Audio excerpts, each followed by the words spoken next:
Hello and welcome to GBN Royal. I'm Nana Akweer. Meghan Markle and Prince Harry. What a disaster. I know a lot of you were hoping that Donald Trump would kick Prince Harry out of the US after the business with the visa, whether he lied or not. That's the big question. Did Harry lie on the forms? And will he royally be booted out of the US if he has? But instead, while speaking to the New York Post, Donald Trump said, "I don't want to do that. I'll leave him alone. He's got enough problems with his wife. She's terrible." Do you know what? I actually think that is slightly worse. Trump also said that Prince Harry was being led around by the nose. We all know what that means. And that he was whipped. You know the word missing there. Which this display at the Invictus Games only confirmed.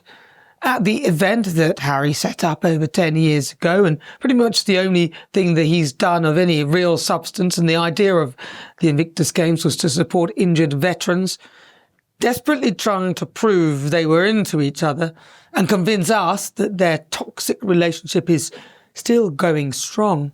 The pair engaged in what can only be described as an over-the-top public display of affection, or PDA, which only served to highlight the obvious, that their relationship is in dire straits.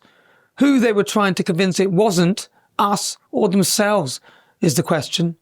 They were holding hands, which is normal, kissing on the lips, Meghan nestling her head into his neck with his sort of doe-eye look. Prince Harry looked a little bit bored of it all. It was just so unnecessarily showy. It was embarrassing and obvious that it was actually for our benefit. Unless you're, say, at the beginning of a new relationship where you're ready to discover the other person and you don't really know anything about them, anyone who's ever been involved with anyone will know that many years down the line, true confidence and security in the relationship is being together without having to show all of that to other people. It was so obviously fake. Prince Harry was also filmed walking away as Meghan Markle and Michael Bublé shared a very sweet moment for Meghan's Instagram story. She's been documenting events, and this was one for her social media profile @Meghan, which launched at the beginning of the year. Us blokes hate talking about a little thinning up top, and many of us settle with that balding look, but that wasn't for me, and that's why I went to Elite Hair, the world's leading hair loss clinic, and now I've had over 4,000 new hairs added to this barnet, and very soon I'm going to be rocking some brand new flowing locks, and you can too. So how does it work? Step 1, I sent the team a set of photos of my head. Step 2, I then spoke to one of the Elite Hair staff who looked through my photo submissions and worked out a treatment plan for me. Step 3, Elite Hair then organised accommodation and the treatment. I was at their state-of-the-art treatment centre in Istanbul, and their incredibly kind staff took me through the process, and before I knew it, I was in surgery. Elite Hair and their leading medical experts have specialised in pain-free treatments using the Sleep Deep method, and they really mean that. I felt incredibly relaxed the whole time, and I haven't felt any pain since. Check out Elite Hair using the link in the description. When you do, Elite Hair will provide you with a free personalised hair analysis. Then you'll join over 100,000 happy patients. Hit that link and start your hair growth journey like I did today. And now, apparently, they've been invited to Ghana for another faux royal tour. Now, whilst I am British, my heritage is Ghanaian. And all I can say about this is, last time when they went to Nigeria, my favourite bit was when they had to stand and then sing along to the UK national anthem. Arrival of our special guest, His Royal Highness, the Duke and Duchess of Sussex. We also have the Honourable Minister of Defence, Federal Republic.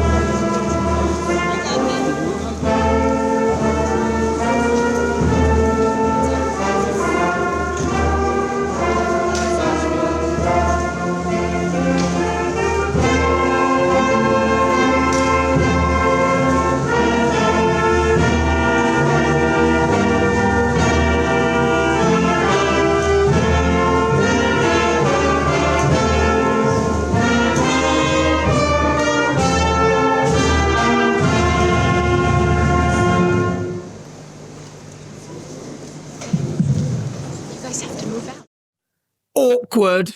Why though, Ghana? Why? The Sussexes are so disrespectful to their own family and a bit of a joke. Why must the Africans now take these people in?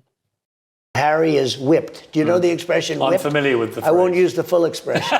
But Harry is whipped like no person I think I've ever seen. I'm not a fan of Meghan. Yeah. I'm not a fan. And I wasn't right from the beginning. Same I think to poor you. Harry is being led around by his nose, okay? You think it's going to end? I do. I've been a very good predictor, as you know. I predicted almost everything. It'll end, and it'll end bad. And I wonder if Harry's going to go back on his hands and knees and say, please, you know, I think Harry has been led down a path. If you were the Queen, is it at the stage now, would you remove their royal title? I would. The only thing I disagree with the Queen on, probably one of the only things ever, is that I think she should have said, if that's your choice, fine. But you no longer have titles, you no longer... And frankly, don't come around. He has been so disrespectful to the country, and I think he's an embarrassment. Don't forget to like and subscribe to GBN Royal. I'm Nana Akua, and you can find more of my episodes over here. Welcome to Trump Watch with me, Nana Akua. This is GBN Originals.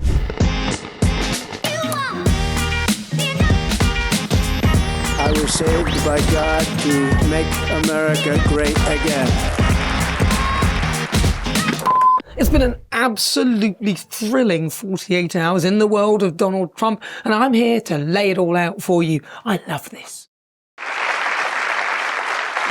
Under the Trump administration, we will defend the proud tradition of female athletes, and we will not allow men to beat up, injure, and cheat our women and our girls. From now on, women's sports will be only for women.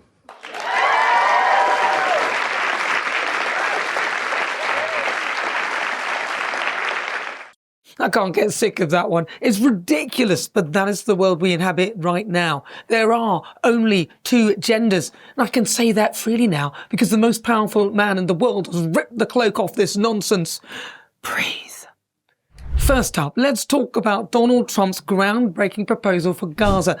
Now, this is the kind of out-of-the-box thinking that made Donald Trump such a unique figure in global politics.